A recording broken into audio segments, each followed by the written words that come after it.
Looking ahead to preseason week 3, final game, Vikings versus Titans in Tennessee. Now, look, this game had a little bit of excitement. There was some buzz that maybe, just maybe, Jordan Addison, since he's about to be suspended, would get a little bit of playing time. But as of yesterday, it sounds like he got a little dinged up at practice, as did Ty Felton. Wide receiver room's getting a little thin. I mean, looking forward to this preseason game, it's going to be interesting to see who plays at wide receiver. I mean, obviously, you're probably not seeing Jalen Naylor. Ty Felton, it sounds like he got dinged up. You might not see him. So, yeah, I mean, receiver-wise, it could be a little tough. But anyway, I mean, I guess one of the people that I am looking forward to seeing, though, and this kind of goes along with those wide receivers, is that continued quarterback competition. I mean, Sam Howell, can he re-impress the fan base and the team after his ugly week 2 performance? And can Max Brosmer just keep looking good?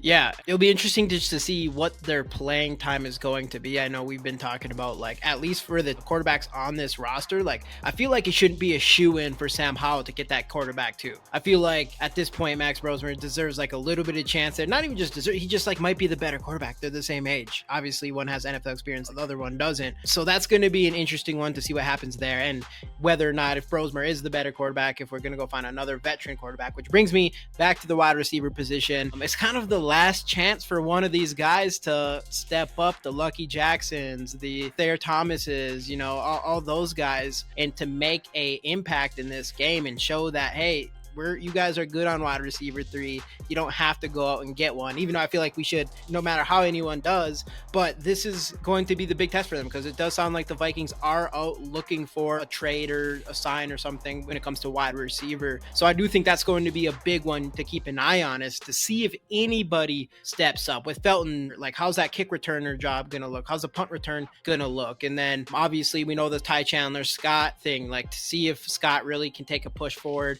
going into this last game to like solidify himself as running back 3. And then on the other side of the ball, I mean, I still want to see the Bo Richters, the Murphys step up, and then some of these young cornerbacks and Vaughn and Nudie to take a big step forward to see who ultimately lands on this team. And another one that's been making noise is Elijah Williams. I want to see if he can come in and make another statement game and ultimately, you know, make it on this 53-man roster. Right. And the punter competition sounds pretty fierce too. So we'll look into that as well. But I guess when it really comes down to the last week of preseason, it really, like, a lot of this is just those roster bubble guys who's their last chance to impress and cement a spot on this roster. So again, it is telling who plays and who doesn't. Like, if Murphy and Richter don't play, 2 guys that have been impressing so far, they're pretty much a shoe-in to make this roster. So that's really interesting to see. So really, game 3 of preseason, not a ton to look forward to, but as for depth on this roster, a lot of questions will be answered. What are you guys looking forward to seeing in the 3rd preseason game? Let us know. Let's go Vikes.